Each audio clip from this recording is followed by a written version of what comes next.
لبیک اللہم لبیک لبیک لا شریک لک لبیک ان الحمد والنعمت لک والملک لا شریک لک لبیک اللہم لبیک لبیک لا شریک لک لبیک ان الحمد والنعمت لک والملک لا شریک لک لبیک اللہم لبیک لبیک لا شریک لک لبیک ان الحمد والنعمت لک والملک لا شریک لک۔ اس کو تلبیہ کہتے ہیں۔ حدیث پاک میں ہے، اللہ کے رسول صلی اللہ علیہ وسلم فرماتے ہیں کہ جب بندہ مومن تلبیہ پڑھتا ہے تو اس کے دائیں طرف اس کے بائیں طرف جو چیزیں ہیں زمین کے آخری حصے تک وہ تمام تر چیزیں ان کے لیے دعا کرتی ہیں۔ اللہ تبارک و تعالیٰ نے قرآن مجید میں ارشاد فرمایا وَأَتِمُّ الْحَجَّ وَالْعُمْرَةَ لِلَّهِ، اور عمرہ کرو، حج کرو اللہ تبارک و تعالیٰ کے لیے، حج و عمرہ کو پورا کرو اللہ کے لیے۔ ایک بات دھیان میں رکھیں کہ حج جو ہے اللہ جسے چاہتا ہے وہی کر پاتا ہے۔ کوئی یہ نہ سمجھے کہ میرے پاس مال و دولت ہے تو میں حج کو چلا جاؤں گا یا میں چلا جاتا ہوں، ایسا نہیں ہے۔ آپ ہسٹری اٹھا کر دیکھیں تو آپ کو پتہ چلے گا بڑے بڑے بادشاہ زمانہ تھے، ہمارے ہندوستان میں بھی بڑے بڑے نواب گزرے ہیں، سیٹھ لوگ گزرے ہیں بڑے بڑے، مگر حج کی سعادت نصیب نہیں ہوئی، حج کی سعادت نصیب نہیں ہوئی۔ یہ ہمارا اور آپ کا، یہ ہمارے خام خیالی ہے کہ بھائی میرے پاس پیسہ ہے تو میں حج کو چلا جاؤں گا، یہ خام خیالی ہے۔ سب سے پہلے اس خام خیالی کو دل و دماغ سے نکال کر باہر کرنا ہے اور یہ سوچنا ہے کہ اللہ تبارک و تعالیٰ کا حکم ہوا، اللہ کی طرف سے اجازت ملی تو اللہ نے اپنے گھر کا مجھے مہمان بنایا ہے نا۔ اور جب مہمان اللہ تبارک و تعالیٰ نے بنایا تو اس کی بارگاہ میں جا رہے ہیں تو تمام تر آداب کو ملحوظ نظر رکھتے ہوئے آپ کو جانا ہے۔ حج جو ہے اسلام کے 5 بنیادی ارکان میں سے ایک ہے۔ اسلام کے 5 بنیادی ارکان ہیں: ایمان، نماز، روزہ، حج و زکوٰۃ، ہے نا۔ تو ہم نماز کے مسائل سیکھ رہے ہیں، روزے کے مسائل سیکھ رہے ہیں۔ نماز ہمارے اوپر تا عمر فرض ہے، روزہ سال میں ایک بار ہے، زکوٰۃ صاحب استطاعت ہے تو سال میں ایک بار ہے، مگر حج صاحب استطاعت ہے تو زندگی میں ایک بار ہے نا۔ تو جو چیز زندگی میں ایک بار ہے اس کا بنیادی مقصد ہے کیا؟ آپ اپنے تمام تر ملبوسات کو اتار کر وہاں جو جا رہے ہیں 2 کپڑے پہن کر، اس کا بنیادی مقصد ہے کیا؟ کس لیے آدمی سوٹ بوٹ اتار کر کے 2 پھٹے کپڑے پہن کے جا رہا ہے، بغیر سلے کپڑے پہن کے جا رہا ہے؟ تو اس کا بنیادی مقصد رضائے الہی ہے، ورنہ آدمی سوٹ بوٹ اتار کے بغیر سلے کپڑے پہن کر کے گھومے تو لوگ پاگل کہیں گے، ہاں لوگ کہیں گے کہ پاگل انسان ہے۔ مگر وہی انسان وہاں جا رہا ہے تو آپ اور ہم کتنی تعظیم کرتے ہیں، ان کی کتنی تکریم کرتے ہیں، ان سے ملنے جا رہے ہیں، دعائیں لینے جا رہے ہیں، یہ کہے جا رہے ہیں کہ وہاں میرا سلام پہنچا دینا۔ وہ آئے تو سب سے پہلے ملنے جا رہے ہیں، اتنی تعظیم و تکریم کیوں کرتے ہیں؟ انسان وہی ہے، وہی کپڑا پہنا ہے، وہی انسان ہے، وہی کپڑا پہنا ہے، ایک کو آپ پاگل کہہ رہے ہیں اور ایک کی آپ تعظیم و تکریم کر رہے ہیں۔ تو یہ جو بنیادی مقصد ہے وہ یہ ہے کہ وہ اور ہے، یہ جو جا رہا ہے اللہ کی رضا کے حصول کے لیے جا رہا ہے۔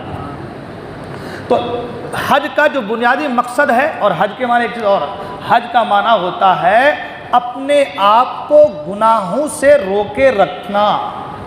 قرآن مجید میں اس کے تعلق سے میں انشاءاللہ آگے بیان کروں گا، فلا رفث ولا فسوق ولا جدال فی الحج، میں بیان کروں گا انشاءاللہ۔ مگر یہ کہ حج کا بنیادی مقصد یہ ہے کہ رضائے الہی کو بندہ پا جائے۔ یہی وجہ ہے نا کہ فرمایا گیا کہ بندہ جب حج کر کے آتا ہے تو گناہوں سے ایسے پاک ہو جاتا ہے جیسے کہ ماں کے پیٹ سے بچہ دنیا میں آتا ہے تو اس پر کوئی گناہ نہیں رہتا، ویسے ہی حاجی جو حج کر کے تمام ارکان کو ادا کر کے آتا ہے تو اس پر کوئی گناہ نہیں رہتا۔ تو اس کا مطلب کیا ہوا؟ اس کا مطلب یہ ہوا کہ وہ بندہ جو جا رہا ہے اللہ کی رضا کے لیے، اور جو کام اللہ کی رضا کے لیے ہوتا ہے اللہ تبارک و تعالیٰ اس کام کا صلہ ضرور دیتا ہے۔ اب رہی بات، ہم کو تو یہ سمجھ میں آ گئی کہ بھئی حج جو ہے آدمی اپنے پیسے اپنے بلبوتے پہ نہیں کر سکتا، حج اللہ تبارک و تعالیٰ اذن دے، اجازت دے تو وہ حج کر سکتا ہے۔ اس کی بھی بڑی تفصیل ہے کہ حضرت ابراہیم علیہ السلام کے لبیک جو ہے اس پہ صدا پہ جس نے لبیک کہا تھا وہ حج کو جائے گا، بڑی لمبی بات وہاں پہ اتنا نہیں، اس میں اتنی بات عرض کرتا چلوں کہ اللہ جسے اجازت دے وہ اللہ کے گھر کی حاضری کے لیے جاتا ہے۔ اب رہی بات، اللہ کی بارگاہ میں آپ جا رہے ہیں، بہت سے لوگوں کا حج اس کے منہ پہ مار جاتا ہے، مردود ہو جاتا ہے، مقبول نہیں ہوتا، بہت سے لوگوں کا حج مقبول ہوتا ہے نا۔ تو مقبول حج کی کچھ نشانیاں بھی ہوتی ہیں۔ سب سے پہلے ان نشانیوں کو ہم کو اور آپ کو ملحوظ نظر رکھنا ہے۔ اتنا پیسہ خرچ کر کے ہم جا رہے ہیں، 4 لاکھ روپے آپ خرچ کر کے، اتنی تکلیفیں برداشت کر کے، اپنے رشتہ داروں کو چھوڑ کر کے اس گرم ملک میں جا رہے ہیں جہاں کی پتھریلی زمین پر بغیر چپل کے چلنا، اپنے پاؤں کے اندر چھالے پیدا کرنا ہے، اتنی صعوبتیں برداشت کر کے آپ وہاں پر جا رہے ہیں، تو اگر جانے کے بعد تمام ارکان ادا کرنے کے بعد اگر آپ کا حج قبول نہ ہو تو پھر بیکار ہوگا، تمام سفر رائگاں ہو گیا۔ تو اس سفر کو بہتر بنانے کے لیے حج مقبول کی کچھ نشانیاں ہیں، ان کو ملحوظ نظر رکھیں تاکہ آپ کا سفر بیکار نہ ہو، اور آپ جو ہے جب واپس آئیں وہاں سے تو آپ کا دل گواہی دے کہ اے فلاں تو کامیاب ہو گیا، ہے نا۔ اب اس کی نشانیاں کیا ہیں؟ تو حج مقبول کی سب سے پہلی نشانی یہ ہے کہ آپ جو حج کریں، جن پیسوں سے حج کریں، وہ پیسہ، وہ رزق حلال ہو، وہ رزق کیا ہو؟ حلال ہو۔ سب سے پہلی بات، سب سے اول نمبر کی بات، اس کو دھوکہ دے کر کے، اس کے مال کو ہڑپ کر کے، اس کے مال کو لوٹ کر کے، فلاں کو تکلیف دے کر کے، مال کما کر کے اگر آپ حج کو جا رہے ہیں اور یہ سوچ رہے ہیں کہ میں ان پیسوں سے حج کر لوں گا، حدیث میں تو ہے کہ گناہوں سے پاک ہو گیا، میں پاک ہو جاؤں گا، تو یہ آپ کی سوچ سراسر غلط ہے، یہ خام خیالی ہے، یہ سوچ غلط ہے۔ رزق حلال ہو، ان پیسوں سے آپ حج کریں، یہ حج مقبول کی پہلی نشانی ہے، یہ حج مقبول کی پہلی نشانی ہے۔ دوسری چیز حج مقبول کی نشانی کے حوالے سے کہ حقوق جو ہیں ان کو آپ ادا کر کے جائیں۔ حقوق 2 طرح کے ہیں، حقوق اللہ اور حقوق العباد۔ حقوق اللہ جیسے نماز، روزہ، زکوٰۃ، ہے نا، یہ حقوق اللہ ہیں، تو ان کو آپ ادا کریں۔ اب ہماری نمازیں قضا ہو گئی بہت ساری، روزے ہمارے چھوٹ گئے ہیں، تو ابھی ہم حج کو جا رہے ہیں تو کیا کریں؟ تو فرمایا علماء اکرام نے کہ آپ سب سے پہلے سچے دل سے توبہ کیجیے، سچے دل سے توبہ کیجیے۔ اور توبہ کا معنی یہ نہیں کہ ابھی میں حج کو جا رہا ہوں تو توبہ کر لے رہا ہوں، پھر بعد میں آ کے جو نمازیں رہ گئی ہیں وہ رہ گئی، ایسا نہیں۔ توبہ کا معنی یہ ہے کہ آپ سچے دل سے توبہ کریں اور آئندہ نمازوں کو، روزوں کو نہ چھوڑنے کا اللہ کی بارگاہ میں عہد کریں، اور اس کے ساتھ ساتھ یہ کہیں کہ مولا جو نمازیں میری چھوٹ گئی ہیں میں ان کو ادا کرنے کی کوشش کریں، یعنی جلدی جلدی اس کو ادا کرنے کی کوشش بھی کرتے رہیں، ہے نا. ایک تو آگے نہیں چھوڑنا ہے، اور دوسرا جو چھوٹ گئی ہے ان کو ادا کرنے کی کوشش کرنی ہے. روزے رہ گئے ان کو ادا کرنے کی جو ہے کوشش کریں. جو چیزیں بھی آپ کی رہ گئی ہیں ان کو ادا کرنے کی فوراً سے فوراً جو ہے آپ کوشش کریں، ٹھیک ہے نا. اگر اس طریقے سے آپ نے توبہ کی، اس طریقے سے آپ نے توبہ کی، آئندہ گناہ نہ کرنے کا عہد کیا، تو وہ کریم رب ہے، اپنے کرم سے آپ کے گناہوں کو معاف فرما دیں، ٹھیک ہے. اور حقوق اللہ کے بعد ہے حقوق العباد. حقوق العباد کے تعلق سے فرمایا گیا کہ اللہ اپنا حق جو ہے وہ معاف کر دے گا، مگر حقوق العباد کے بارے میں فرمایا کہ جب تک وہ بندہ میرا معاف نہ کرے میں معاف نہیں کروں گا. تو اب حقوق العباد، کیونکہ ہم لوگ معاشرے میں رہتے ہیں، بھائی ہے، بہن ہے، رشتہ دار ہے، قارب ہے، اہل و عیال ہے، پڑوسی ہے، اور انسان ہے، خطا کا پتلا ہے، غلطی ہو جاتی ہے، کبھی کسی سے رنجش ہو جاتی ہے، چھوٹی چھوٹی باتوں پہ جھگڑے ہو جاتے ہیں. تو اب کیا کرنا ہے؟ حقوق العباد کا معنی یہ ہے کہ آپ جا کر کے سب سے پہلے ان سے معافی چاہیں. علماء نے تو یہاں تک فرمایا کہ بندہ ہر ایک سے معافی چاہے، ہر ایک سے معافی مانگے، ہر ایک سے معافی چاہے. بھائی کچھ کمی بیشی ہو گئی تو معاف کر دو، ایک ساتھ رہتے ہیں 19-20 ہو سکتا ہے تو معاف کر دیا جائے. تو اس طریقے سے معافی مانگی جائے. اور اگر کسی کے پاس کچھ ہے یا کسی کو کچھ دینا ہے، حقوق العباد کے ہمیں بتا رہا ہوں میں، تو آپ پہلے اس کو ادا کرنے کی کوشش کریں. اب ہم حج کو جا رہے ہیں، اب ہمارے پاس بھی پیسہ ہے نہیں، اب کسی کا ہمارے اوپر پیسہ آ رہا ہے، اب اس کو ہم کیا کریں؟ تو آپ ان سے جا کے پہلے معافی چاہیں، پھر ان سے کہیں کہ بھائی دیکھیں میرا طرف آپ کا جب پیسہ آ رہا ہے یا آپ کا ایسا معاملہ ہو گیا ہے یا میری طرف سے آپ کو تکلیف پہنچی ہے تو آپ مجھے اللہ کے واسطے معاف کر دیں. میں آنے کے بعد انشاءاللہ اگر زندگی سلامت رہی تو فوراً سے فوراً آپ کے قرض کو اتارنے کی کوشش کروں گا، ہے نا. کسی سے کوئی رنجش ہو گئی ہے ان سے معافی چاہ لیں. اور وہ بھی انسان جو آپ کا بھائی، ہمارا بھائی، کسی کا بھی رشتہ دار جو بھی ہے جن سے کچھ رنجشیں ہو گئی ہے، ان کو بھی چاہیے کہ وہ ان کو معاف کر دے. اب ہمارے یہاں کیا ہوتا ہے؟ ہمارے یہاں ہوتا ہے کہ بھائی اس نے میرے ساتھ ایسے کیا ہے، میں تو معاف نہیں کروں گا، میں معاف، اس کا بدلہ قیامت میں لوں گا میں. یہ ہمارے لیے ایسی چیز ہوتی ہے. تو دیکھیں علماء فرماتے ہیں کہ اگر آپ کے معافی مانگنے کے بعد وہ اڑا رہا تو کوئی بات نہیں، اللہ تبارک و تعالیٰ آپ کے معافی مانگنے کی وجہ سے آپ کے گناہوں کو معاف فرما دے گا. اس لیے کہ آپ کے دل میں عاجزی آ گئی، آپ کے دل میں کینہ نہیں رہا، آپ کے دل میں عاجزی آ گئی. تو اب آپ جب معافی چاہ لیے، ان کا بھی کام ہے کہ معاف کر دے. آپ سے بھی دوسری کی رنجشیں ہوتی رہتی ہیں، جھگڑے ہوتے رہتے ہیں، بات چیت ہوتی رہتی ہے، لین دین ہوتا رہتا ہے. اور پھر سب سے بڑی بات کہ ہم کتنے گناہ کرتے ہیں، اللہ ہمارے گناہوں کی پردہ پوشی کر رہا ہے. تو آج اگر ہم نے کسی کو معاف نہیں کیا تو اللہ تبارک و تعالیٰ کا جو آپ نے گناہ کیا، جو وہ حقوق اللہ کو آپ نے ترک کیا ہے، اللہ اگر پکڑنے پہ آ جائے تو پھر کیا حال ہوگا. تو دونوں چیزیں ہے نا. پہلی بات تو معافی چاہ لینی چاہیے. اچھا، معافی کا ایک مسئلہ اور مسئلہ وہ یہ ہے کہ بہت سے لوگ ایک خانہ پوری کرتے ہیں. حج کو جا رہے ہیں، عین وقت پہ بھائی سے ملے، میں جا رہا ہوں، غلطی ہو گئی، معاف کر دے، نکل گیا آدمی.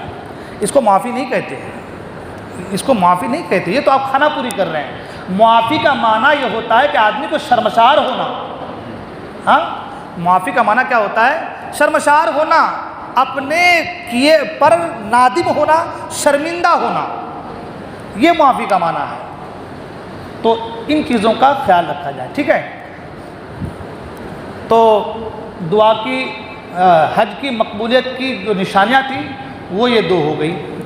اس کے بعد حج کی مقبولیت ایک نشانی اور ہے، وہ یہ کہ فرمایا گیا کہ آدمی صدقہ و خیرات کرتا رہے. کیا کرتا رہے؟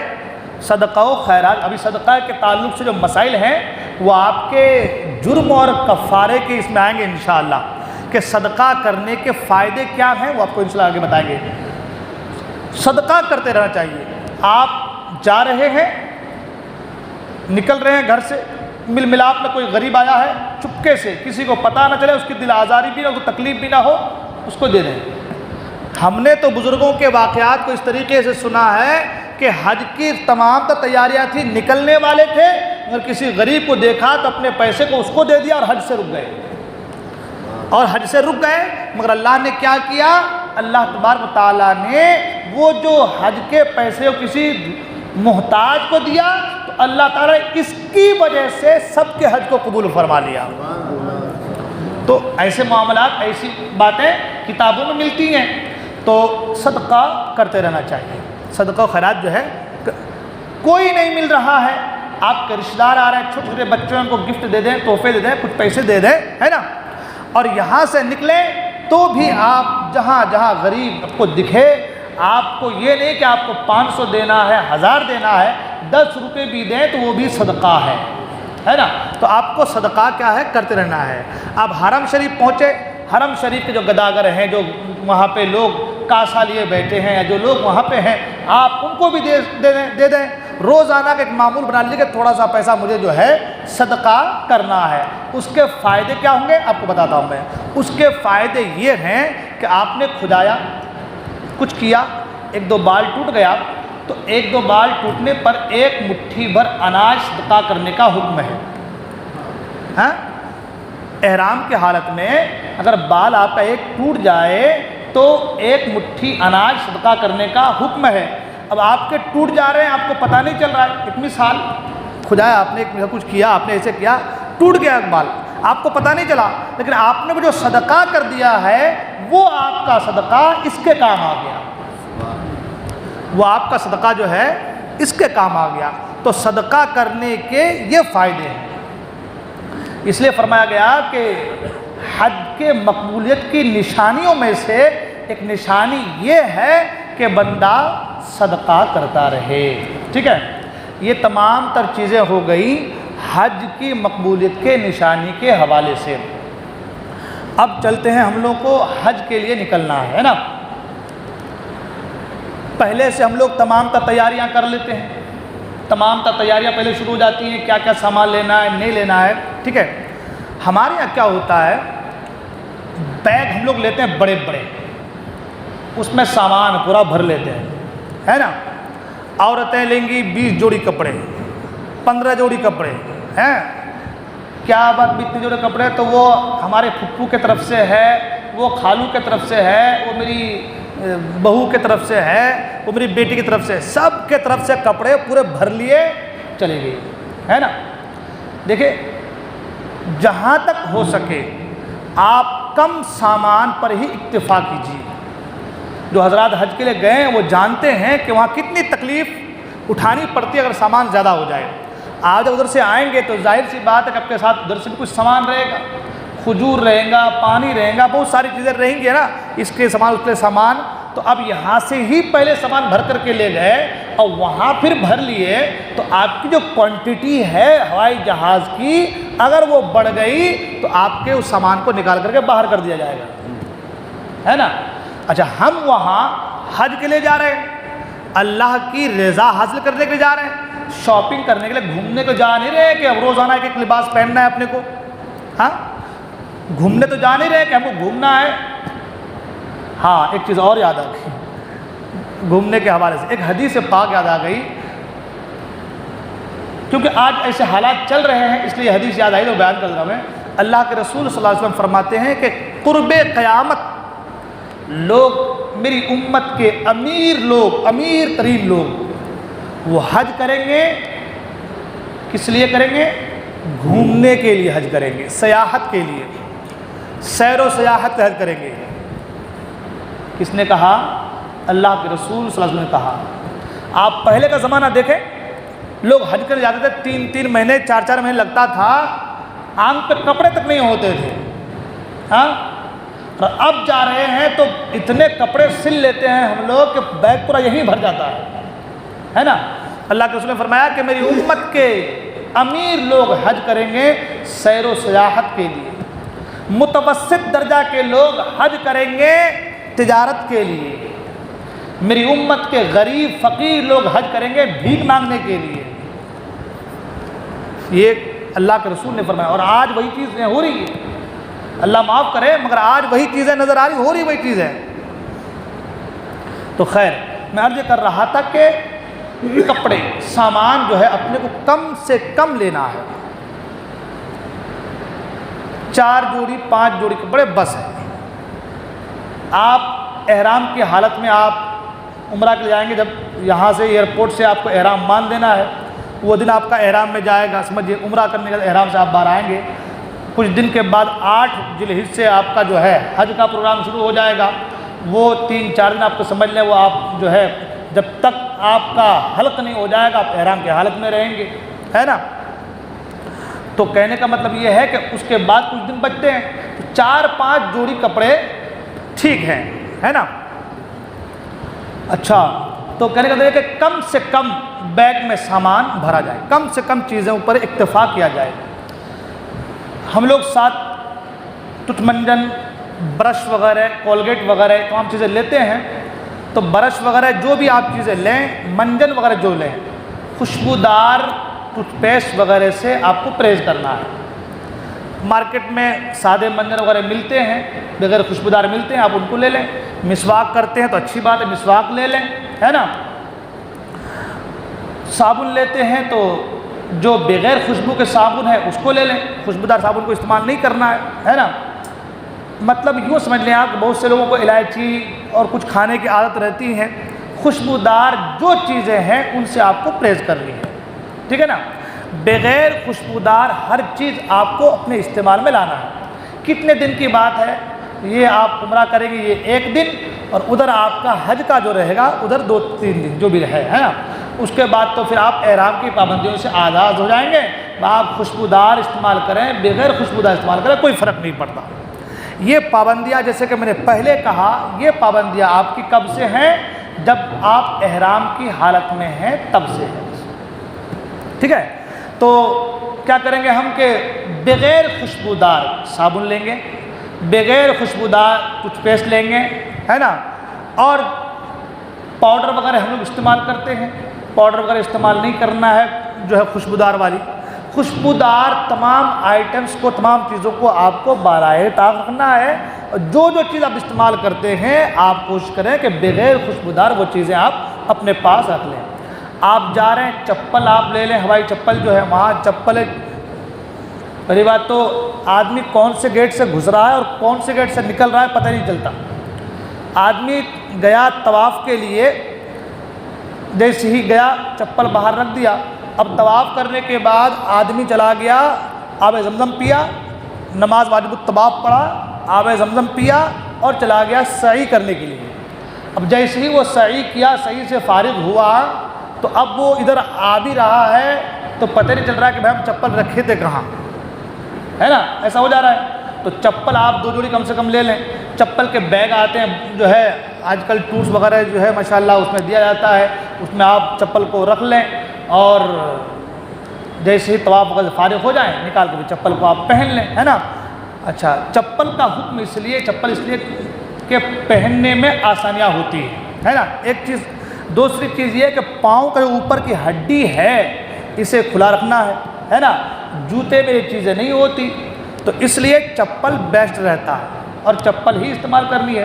اور میں تو یہ کہوں گا کہ آپ ہمیشہ ہی اگر وہاں چپل استعمال کریں تو کوئی مذائقہ، کوئی حرج نہیں ہے، بلکہ وہ الٹا بہتر ہے۔ گرم علاقہ رہتا ہے، وہ گرمی کا معاملہ رہتا ہے وہ، اور ایسے معاملے میں آپ جوتے پہنے ہوئے گرم سے اور پاؤں کسی کا پھول جاتا ہے، کسی کے پاؤں میں پھوڑے پھنسیاں آ جاتی ہیں، اور چپل رہے تو ہوائیں بھی لگتی رہتی ہیں، اور جو ہے احرام کے ہاتھ میں بھی اس کا کوئی جو ہے پہننے میں کوئی حرج نہیں ہے۔ تو 2 جوڑی آپ چپل لے لیں، ہے نا، کپڑے آپ کم سے کم لے لیں۔ اس کے بعد جب یہ چیزیں آپ کی آ گئیں، اب ہمارے یہاں کیا ہوتا ہے، گھر سے نکلنے سے پہلے ہم لوگ میلاد وغیرہ کرتے ہیں، بہت ساری چیزیں، یہ اس لیے بتا دے رہا ہوں میں کہ بہت ساری جگہوں پہ ایسا ہوتا ہے، ہمارے بنگال میں تو اکثر ہی ہوتا ہے کہ حج کے جانے سے پہلے آدمی پروگرام رکھ دیتا ہے کھانا پینا وغیرہ کا۔ اچھی بات ہے نا، اچھی بات ہے، مگر ارادہ نمائش کا نہیں ہونا چاہیے۔ سب سے بڑی چیز جو ہے نا، اللہ تبارک و تعالی آپ کے دل کو دیکھتا ہے نا۔ یہ نہیں کہ اس پروگرام سے میرے کھلان پلان سے کھانے پینے سے جو ہے لوگوں کو لگے گا کہ میں حج کو جا رہا ہوں، لوگ مجھے حاجی صاحب کہیں گے، یہ چیزیں بالکل دل و دماغ پہ آنی نہیں چاہیے۔ بس یوں سمجھ لیں کہ آپ بالکل خاکساری کا پتلا بن کر کے، عاجزی کا پتلا بن کر کے آپ وہاں پہ جا رہے ہیں، ہے نا۔ دل سے تمام تر حرص و ہوس لالچ کو نکال دیجئے اور اللہ کی رضا کے حصول کے لیے آپ جو ہے وہاں جائیے، ٹھیک ہے۔ اس کے ساتھ اب جب تمام تر چیزیں آپ لے لیے، تمام تر چیزیں مکمل ہو گئی، تو گھر سے نکلیں سب سے معافی تلافی کرتے ہوئے، سب سے معافی چاہتے ہوئے، اور مسجد میں آئیں، آپ 2 رکعت نماز پڑھیں، آپ شکرانے کی اللہ تبارک و تعالیٰ کی بارگاہ میں۔ اس کے بعد پھر آپ سفر پہ روانہ ہوں۔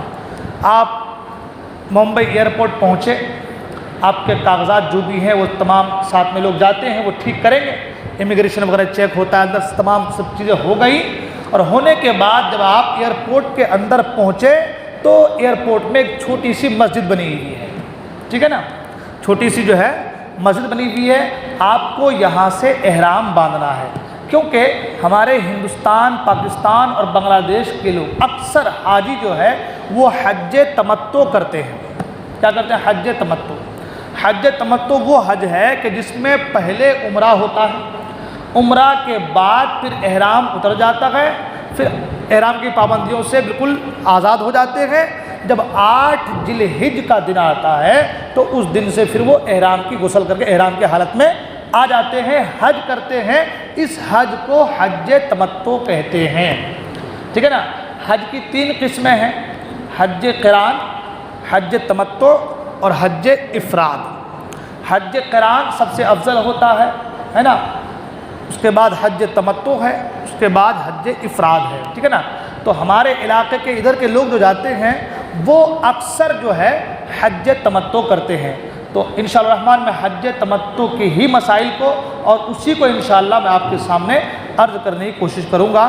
آج یہیں تک میں نے کیونکہ شروعاتی چیزیں بیان کی، انشاءاللہ میں کل پھر عمرہ کے تعلق سے کہ آپ کو ایئرپورٹ سے کس انداز میں جو ہے وہ احرام باندھنا ہے، احرام کا طریقہ کیا ہے، احرام کے بعد نماز کیسے پڑھنی ہے، احرام کی نیت کیا ہے، اس کے بعد آپ فلائٹ میں سوار ہو جائیں تو پھر عمرہ کی نیت کس طریقے سے کرنی ہے، اور پھر وہاں جانے کے بعد سامان رکھ کر کے آپ کو عمرہ کس طریقے سے کرنا ہے، طواف وغیرہ انشاءاللہ اسٹیپ بائی اسٹیپ دھیرے دھیرے انشاءاللہ میں، کیونکہ اب ہمارے پاس ابھی اور 4 دن باقی ہیں، انشاءاللہ بیان کرنے کی ضرور کوشش کروں گا۔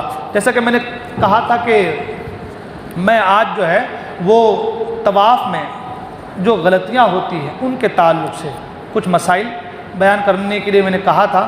بال دور کرنا، جوں کا مارنا، شکار کرنا اور سلے کپڑے پہننا، ناخن کترنا، ان تمام چیزوں کے مسائل انشاءاللہ ایک ایک دن میں انشاءاللہ بیان کیے جائیں گے۔ آج طواف کے حوالے سے میں کچھ باتیں عرض کرتا چلوں، کیونکہ طواف میں اکثر غلطیاں ہماری ہو جاتی ہیں نا۔ سنیں، مسئلہ یہ ہے کہ طواف فرض ہے نا، کل یا اکثر جو پھیرے ہیں، کل پھیرے یا پھر اکثر، اکثر سے مراد 7 پھیرے ہوتے ہیں، تو 4 کر لیے تو زیادہ ہو گیا نا، اکثر ہو گئے۔ اس سے کم رہا 3 تو کم ہو جائیں گے، کم پھیرے، اور 4 کر لیے تو 3 بچے تو اکثر پھیرے ہو گئے ہمارے۔ تو یہاں وہی بتایا جا رہا ہے کہ طواف فرض کل یا اکثر یعنی 4 پھیرے جنابت یا حیض و نفاس میں کیا تو بدنا ہے۔ بدنا کہتے ہیں ایک بڑے جانور کی قربانی، اونٹ کی قربانی، یوں کہہ لیں کہ اونٹ کی، گائے کی قربانی، وہ بڑا جانور ہے۔ اور جہاں پر دم ہے تو دم کا معنی ہوتا ہے ایک بکرے کی، بھیڑ کی، دمبے کی قربانی، ٹھیک ہے نا۔ بڑے جانور کی قربانی کیا کہتے ہیں؟ بدنا کہتے ہیں۔ تو اگر عورت جنابت، مرد جو ہے جنابت یا عورت حیض و نفاس کی حالت میں طواف کے فرض کا کل یا اکثر پھیرا کر لیا تو ایک بڑے جانور کی قربانی ہے۔ اور بے وضو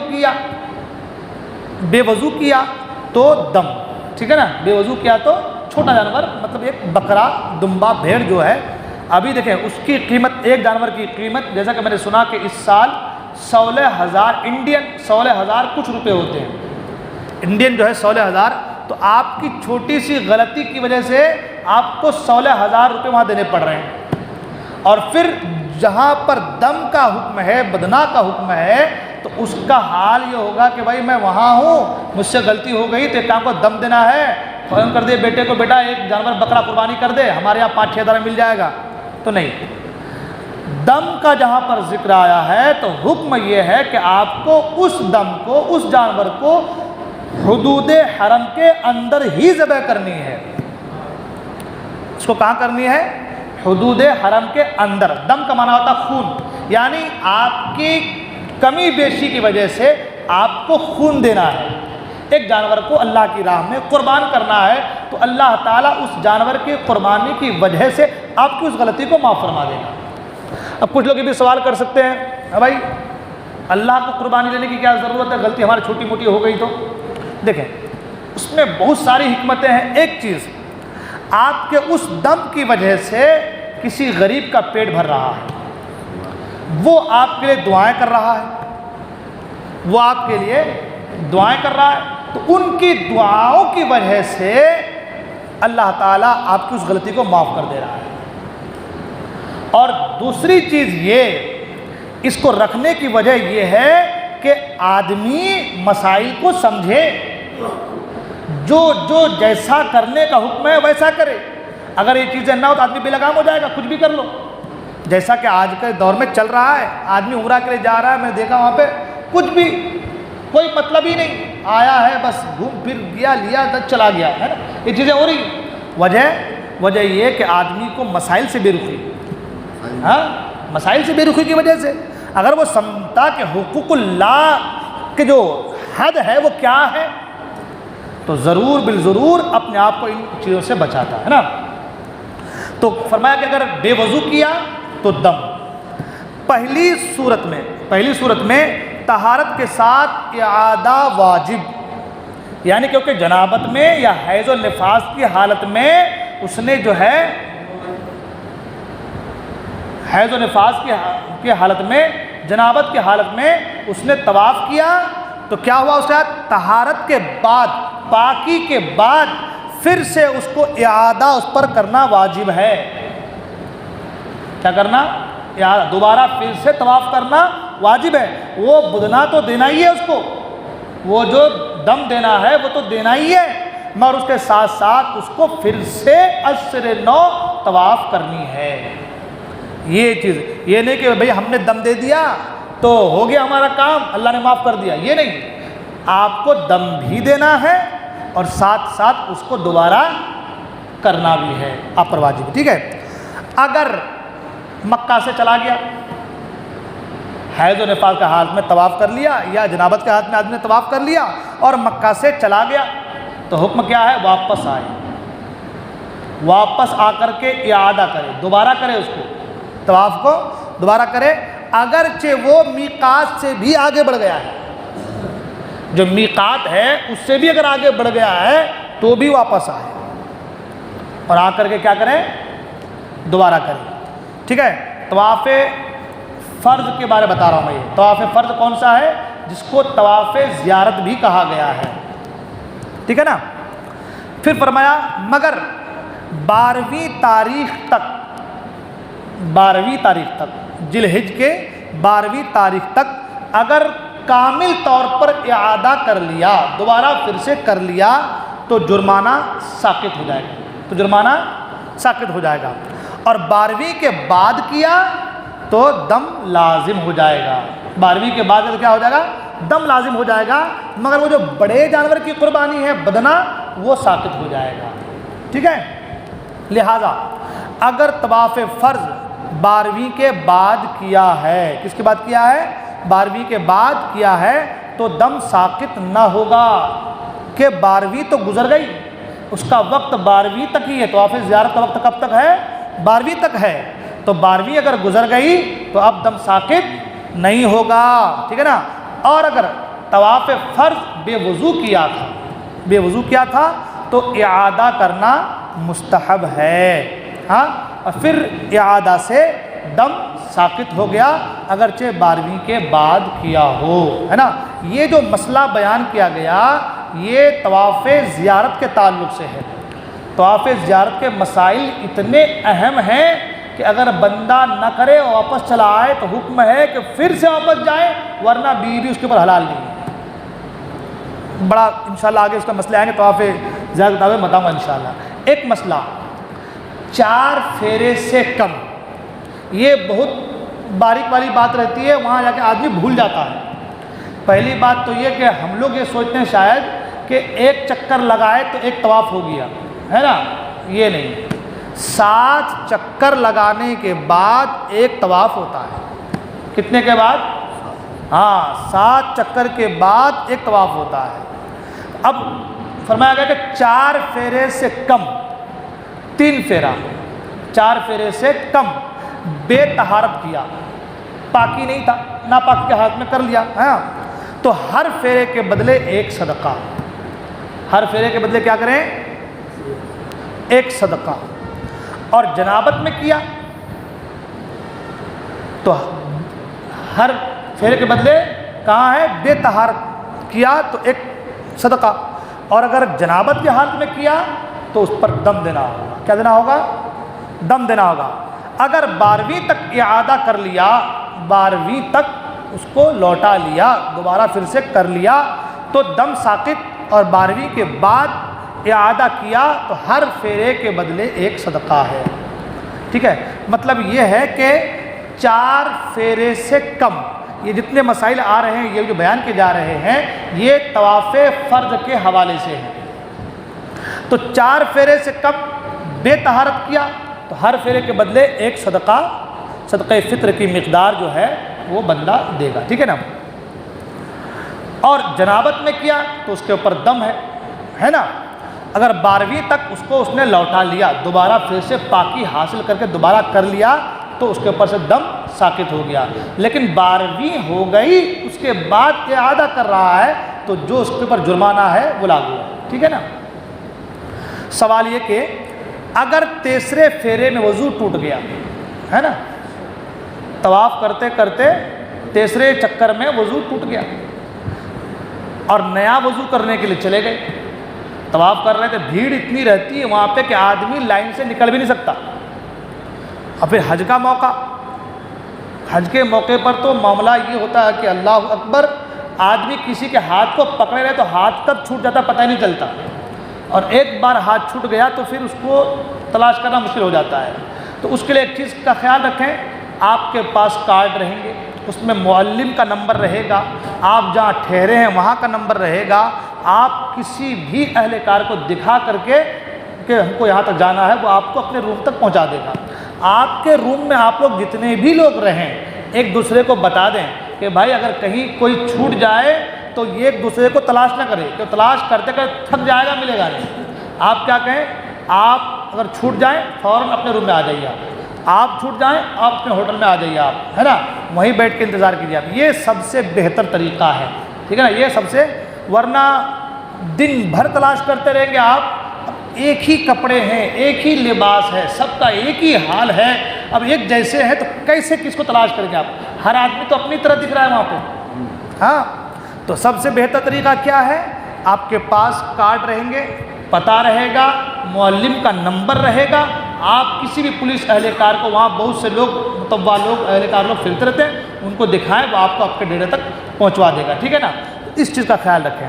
تو کہنے کا مطلب یہ ہے کہ اب تیسرے پھیرے میں وضو ٹوٹ گیا، طواف کر رہے تھے، تیسرے پھیرے میں وضو ٹوٹ گیا اور نیا وضو کرنے کے لیے چلے گئے، تو اب واپس آ کر آپ طواف جو شروع کریں گے تو وہ کس طریقے سے کریں گے؟ جب واپس آئیں گے تو آپ طواف کیسے شروع کریں گے؟ وہیں سے شروع کریں گے، پھر سے نیا طریقے سے شروع کریں گے؟ شروع کرنے کا طریقہ کیا ہوگا؟ تو فرمایا گیا کہ اگر آپ 3 پھیرے، تیسرے پھیرے وضو ٹوٹ گیا تو چاہیں تو 7 پھیرے نئے سرے سے شروع کریں، چاہیں تو 7 پھیرے نئے سرے سے شروع کریں، اور یہ بھی اختیار ہے کہ جہاں سے چھوڑا وہیں سے شروع کریں۔ 4 سے کم کا یہی حکم ہے۔ کتنے کا؟ ایک چیز خیال ہے، کتنے کا؟ 4 پھیرے نہیں ہوئے ہیں، 3.5 بھی ہوئے ہیں آپ کے، تو 4 پھیرے سے کم کا یہی حکم ہے کہ آپ نئے سے شروع کریں، ہے نا۔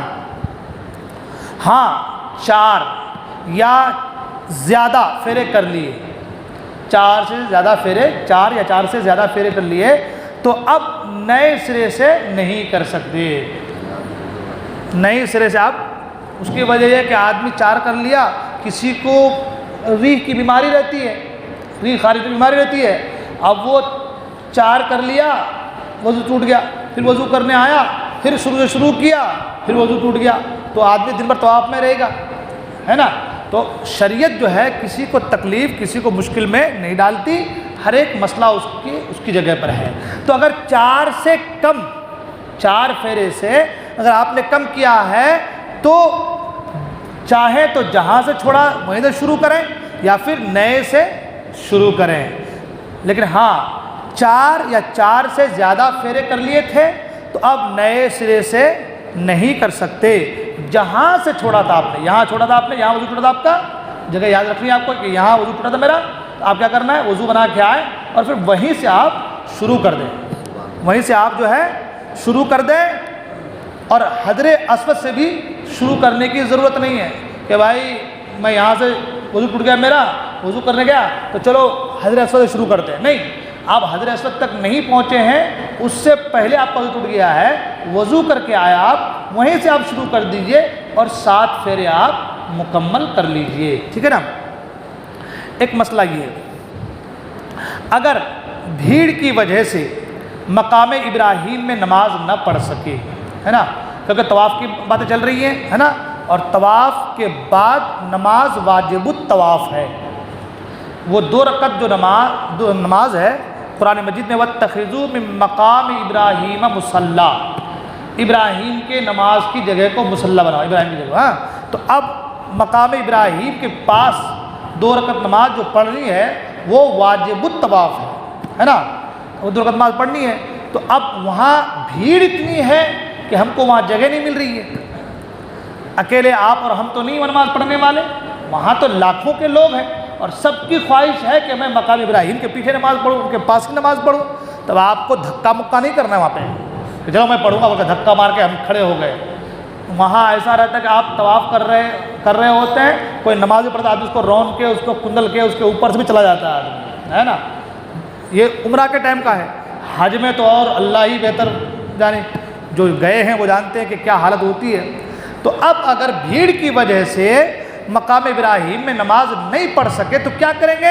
تو فرمایا کہ مسجد شریف میں، حرم شریف میں کسی اور جگہ آپ پڑھ لیں، ٹھیک ہے، مسجد حرام کے علاوہ کہیں اور پڑھی جب بھی ہو جائے، ٹھیک ہے نا، لیکن افضل یہ ہے کہ آپ مقام ابراہیم کے پاس پڑھنے کی کوشش کریں جب دیکھیں کہ بھیڑ بھاڑ نہ ہو تب، ٹھیک ہے نا۔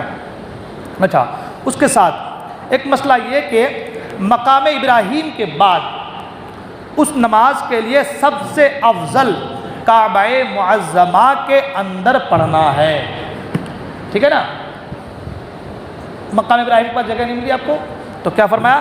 کعبہ معظمہ، مکہ مکرمہ کعبہ معظمہ کے اندر پڑھنا اس کے بعد افضل ہے۔ پھر حتیم میں، حتیم جو ہے وہ کعبے کا ہی ایک حصہ ہے، وہ آپ فوٹو میں دیکھے ہوں گے کہ چھوٹی سے گول سے ایسا دائرہ بنا ہوا ہے نا، اس کو حتیم کہتے ہیں، اس کے اندر نماز پڑھنا فرمایا گیا کعبے کے اندر نماز پڑھنا ہے، اس کے اندر نماز پڑھنا، کعبے کے اندر نماز پڑھنا ہے، تو پھر فرمایا کہ مکہ معظمہ کے کعبہ معظمہ کے اندر پڑھنا افضل ہے، اور پھر اس کے بعد حتیم، پھر اس کے بعد میزاب رحمت کے نیچے، جو میزاب رحمت ہے وہ تمام تر چیزیں جو ہے ماشاءاللہ آپ وہاں جائیں گے دیکھیں گے، اور الحمدللہ میں نے جو کتاب ترتیب دی ہے اس میں وہ تمام تر چیزیں میں نے دینے کی کوشش کی ہے، خاص کر کے جو اصطلاحات ہیں، رکن یمانی کیا ہے، رکن عراقی کیا ہے، رکن اسود کیا ہے، وہ تمام میزاب رحمت کیا ہے، وہ تمام تر چیزوں کو مل کے اس کا ڈیفینیشن اس کو میں نے ایک کے بعد جو ہے اس میں دیا ہے۔ تو میزاب رحمت کے نیچے، اس کے بعد حتیم میں اور کسی اور جگہ، پھر کعبہ معظمہ سے قریب تر جگہ میں، پھر مسجد حرام میں کسی جگہ، پھر حرم مکہ کے اندر جہاں بھی ہو آپ پڑھ لیں، وہ نماز ہو جائے گی، ٹھیک ہے۔ اس کے بعد ایک مسئلہ یہ کہ سنت یہ ہے کہ وقت کراہت نہ ہو، سنت یہ ہے کہ وقت کراہت نہ ہو تو طواف کے بعد فوراً نماز پڑھے۔ وقت کراہت میں آپ طواف کر رہے تھے، وقت کراہت نہیں ہے تو آپ فوراً نماز پڑھیں، بیچ میں فاصلہ نہ ہو۔ مطلب بھائی طواف کر لیا، اب آرام سے آدمی ٹھہرا ہوا ہے، نماز نہیں پڑھ رہا، بیچ میں فاصلہ، تو بیچ میں فاصلہ نہ ہو جو ہے آپ نماز، وقت قرات نہیں تو فوراً آپ نماز 2 رکعت واجب الطواف جو ہے اس کو آپ پڑھ لیں۔ اور اگر نہ پڑھی، مثال کہ بھائی میں نہیں پڑھ پایا، نہیں پڑھا، تو عمر بھر میں جب بھی پڑھے گا ادا ہی ہے، قضا نہیں۔ دیکھیں فائدے، دیکھیں آپ، اللہ اکبر، مکہ مکرمہ کہ اگر ہمارے یہاں نماز کا وقت چلا جائے تو وہ قضا ہے، مگر وہ 2 رکعت جو نماز ہے عمر بھر میں آپ کبھی بھی پڑھیں گے تو وہ ادا ہے، قضا نہیں۔ سبحان اللہ۔ کیوں؟ اس لیے کہ آدمی طواف رات میں بھی کر رہا ہے، دن میں بھی کر رہا ہے، صبح کو بھی کر رہا ہے، شام کو بھی کر رہا ہے، اس کا کوئی وقت، طواف کا کوئی وقت متعین نہیں ہے۔ جب طواف کا کوئی وقت متعین نہیں ہے تو یہ نماز واجب الطواف ہے، تو اس کو بھی آپ عمر بھر میں کبھی بھی پڑھ لیں گے تو ادا ہی ہے، قضا نہیں۔ مگر اس کا مطلب یہ نہیں کہ ہم نہیں پڑھیں، مگر برا کیا، مگر کیا کیا؟ برا کیا کہ سنت فوت ہوئی ہے نا، تو بہتر یہ ہے کہ آپ جیسے ہی طواف کر لیے، طواف کرنے کے بعد آپ فوراً 2 رکعت نماز واجب الطواف ادا کریں۔ میں انشاءاللہ الرحمن جب عمرہ کا طریقہ بتاؤں گا آپ کو انشاءاللہ، تو بالکل ایک ایک چیز کے بھائی نماز کہاں پڑھنی ہے، پھر اس کے بعد آپ کو کہاں جانا ہے، پھر کیا کرنا ہے، انشاءاللہ ایک ایک چیز بیان کرنے کی کوشش کروں گا۔ اور عمرہ ہی کو اگر آپ صحیح طریقے سے سمجھ لیے تو انشاءاللہ الرحمن آگے کی منزلیں بھی آسان سے آسان ہوتی جائیں گے انشاءاللہ، ٹھیک ہے۔ اس کے بعد یہ طواف کے تعلق سے کچھ جو ہے طواف میں جو غلطیاں ہوتی ہیں اور اس کے کچھ مسائل میں نے بیان کیے، ساتھ ہی ساتھ جیسا کہ میں نے کہا کہ انشاءاللہ ابھی ہمارے پاس 4 دن کا اور وقت ابھی باقی ہے، اور انشاءاللہ کل سے ہم جب شروع کریں گے ایئرپورٹ سے انشاءاللہ، تو کل مجھے امید ہے کہ عمرہ کے حوالے سے آدھی باتیں یا آدھی سے زیادہ باتیں انشاءاللہ عمرہ کے تعلق سے ہو جائیں گی۔ میں تفصیل میں اس لیے جانا نہیں چاہتا کہ تفصیل میں ادھر ادھر بات کریں، ٹائم اپنا بہت چلا جائے گا۔ اپنے کو جو مین تھنگ چیز ہے اس پر آنا ہے، اس پر بحث کرنی ہے، اور انشاءاللہ کل عمرہ کے تعلق سے جو ہے میں تفصیلی گفتگو کرنے کی کوشش کروں گا، پھر آگے انشاءاللہ الرحمن اس کے بعد کیا کرنا ہے بیان کی جائیں گے۔ اللہ تبارک و تعالیٰ کی بارگاہ میں دعا ہے، اللہ تبارک و تعالیٰ ہم تمام کو کہنے سننے عمل کرنے کی توفیق عطا فرمائے۔ غلطیوں کو میں توبہ کرتا ہوں، استغفر اللہ ربی من کل ذنب و اتوب الیہ، لا الہ الا اللہ محمد رسول اللہ صلی اللہ علیہ وسلم۔